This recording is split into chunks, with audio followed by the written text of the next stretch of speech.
नमस्कार।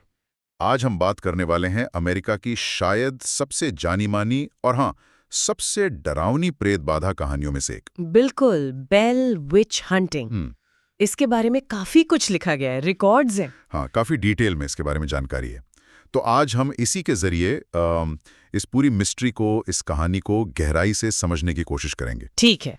तो कहानी शुरू होती है 1804 में। जॉन बेल का परिवार था, वो नॉर्थ कैरोलिना से टेनेसी आए, रॉबर्टसन काउंटी में। हाँ, वहाँ वो बस गए और शुरू में तो सब ठीक चल रहा था। बिल्कुल, खुशहाल परिवार, फार्म वगैरह था और इलाके में लोग उन्हें जानते थे, इज्जत थी, मतलब एक नॉर्मल जिंदगी। हाँ, जब तक कि वो अजीब चीजें शुरू नहीं हुई। सही कहा। पहली घटना हुई 1817 में। जॉन बेल अपने खेत में थे और उन्हें एक अजीब सा जानवर दिखा। अजीब सा मतलब कैसा? उन्होंने बताया कि वो कुत्ते जैसा था, पर बहुत बड़ा और बेडौल सा, मतलब नॉर्मल नहीं था। अच्छा। और उन्होंने उस पर गोली चलाई, लेकिन वो जानवर जैसे हवा में गायब हो गया। गायब? गोली लगने के बाद? हाँ, कोई खून नहीं, कोई निशान नहीं, कुछ भी नहीं। जॉन बेल ने सोचा शायद कोई वहम होगा, होता है कभी कभी, तो उन्होंने ज्यादा ध्यान नहीं दिया। नजरअंदाज कर दिया। लेकिन बात यहीं रुकी नहीं है ना? नहीं, बिल्कुल नहीं। कुछ टाइम बाद घर पर अजीब आवाजें आने लगी। रात में घर की बाहरी दीवारों पर कोई खटखटाता था, जोर जोर से। और जब वो देखने जाते थे तो आवाज बंद। जैसे ही कोई बाहर निकला, सब शांत। जॉन को पक्का यकीन हो गया कि कोई जानबूझकर परेशान कर रहा है, कोई शरारत है। हाँ, कोई मजाक कर रहा होगा। उन्होंने परिवार को भी कहा कि चुपचाप रहो, देखते हैं कौन है, रंगे हाथों पकड़ेंगे। पर हफ्तों तक कोशिश की, कुछ पता नहीं चला। और फिर मामला और बढ़ गया। हाँ, करीब 1 साल बाद, मई 1818 के आसपास, जॉन के बेटों ने रात में अपने बिस्तर के नीचे से चूहे कुतरने जैसी आवाजें सुनी। चूहों की आवाज? ओके। उठे, देखा, कुछ नहीं। बिस्तर के पास कोई निशान नहीं, आवाज बंद। लेकिन ये रोज होने लगा? हाँ, अगली कुछ रातों तक ये आवाजें और तेज होती गईं और फिर ये बदल गईं। बदल गई मतलब? कुतरने की जगह किसी का गला घुटने और जोर जोर से हाँफने की आवाजें आने लगीं, बिस्तर के ठीक नीचे से। अरे बाप रे, ये तो बहुत डरावना है। लड़के पूरी तरह डर गए।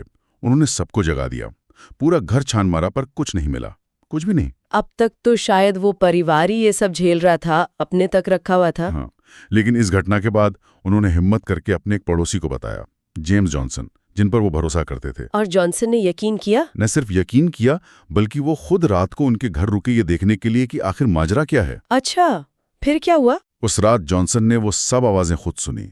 दीवारों पर दस्तक, बिस्तर के नीचे से वो खुरचने, हाँफने की भयानक आवाजें। वो इतने डर गए कि आधी रात को ही भाग गए अपने घर। ओह, तो मतलब ये सच था? हाँ, अब बात फैल गई। क्योंकि बेल परिवार की इज्जत थी, तो लोग यकीन भी कर रहे थे और मदद के लिए भी आए। कई लोग रात में रुके, पहरा दिया।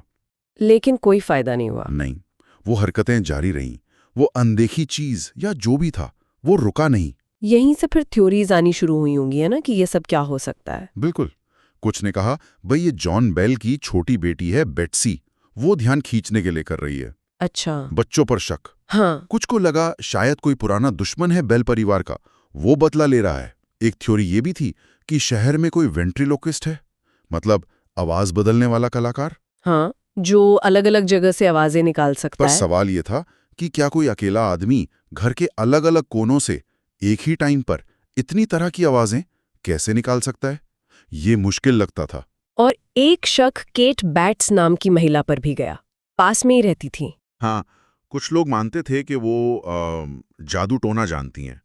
शायद इसीलिए बाद में उस एंटिटी को लोग केट या केट विच कहने लगे। हालांकि उन्होंने हमेशा इस बात से इनकार किया। बिल्कुल।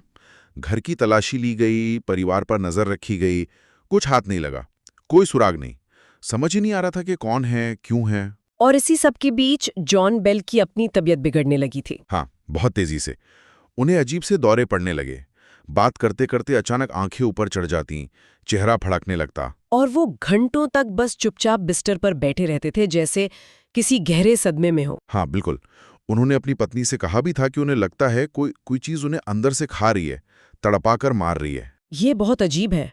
मतलब आवाजों के साथ साथ अब सेहत पर भी असर होने लगा था। और फिर सितंबर 1820 में एक और बहुत ही अजीब घटना हुई। जॉन की बेटी एस्थर, एस्थर के साथ क्या हुआ? उसने घर के पास पगडंडी पर एक औरत को देखा, काले कपड़ों में। एस्थर ने आवाज दी, पर वो रुकी नहीं। फिर उस औरत ने अपना बोनेट उतारा और अजीब तरह से अपने बाल नोचना शुरू कर दिया, जोर जोर से। एस्थर ने बाद में बताया कि उसे बाल टूटने की आवाज तक सुनाई दी। ये तो बहुत ही विजुअल और डरावना है। पहले सिर्फ आवाजें थी, अब कोई दिख भी रहा था। हाँ, एस्थर डर के मारे घर में भागी और खिड़की से देखा। वो औरत वहीं खड़ी थी, बाल नोच रही थी। जैसे ही एस्थर ने देखा, वो रुकी। हाँ, और फिर पास के पेड़ों की तरफ बढ़ गई। और तभी एस्थर ने देखा कि उसके पीछे 3 बच्चे भी थे, जो पहले नहीं दिखे थे। बच्चे? हाँ, और वो चारों, वो औरत और तीनों बच्चे पेड़ों पर चढ़ गए और पेड़ों को इतनी जोर जोर से हिलाने लगे जैसे कोई तूफान आ गया हो। पेड़ों पर चढ़ गए? ये कैसे मुमकिन है? पता नहीं, एस्थर भी हैरान थी। थोड़ी देर बाद उसका पति आया तो उसने बताया, जब वो बाहर गए तो पेड़ हिल रहे थे, लेकिन वो औरत और बच्चे गायब थे। गायब? फिर से? हाँ, और फिर अक्टूबर 1820 में जॉन बेल खेत में काम कर रहे थे और अचानक गिर पड़े। दिसंबर की एक सुबह परिवार वालों ने देखा कि जॉन बिस्तर पर बेहोश है, किसी भी तरह होश में नहीं आ रहे। कोमा जैसी हालत में? हाँ, और फिर दवा की अलमारी में देखा तो जॉन की दवाएं गायब थी। दवाएं गायब? हाँ, और उनकी जगह एक छोटी सी शीशी रखी थी। उसमें कोई काला सा धुएं जैसा लिक्विड था। ये क्या था? किसी को नहीं पता था। डॉक्टर को बुलाया गया। डॉक्टर ने कहा कि पहले इसे किसी जानवर पर ट्राई करके देखो। और? उन्होंने वो लिक्विड एक बिल्ली को पिलाया और बिल्ली पिलाते ही तड़प कर मर गई। मतलब वो जहर था? हाँ, साफ था कि वो दवा नहीं थी। और अगले ही दिन 20 दिसंबर 1820 को जॉन बेल की मौत हो गई। उनकी मौत का कारण वो रहस्यमयी लिक्विड ही माना गया या बीमारी? ये आज तक साफ नहीं है, लेकिन उस लिक्विड का मिलना बहुत अजीब था। और जॉन बेल की मौत के बाद क्या हुआ? वो घटनाएं रुक गईं?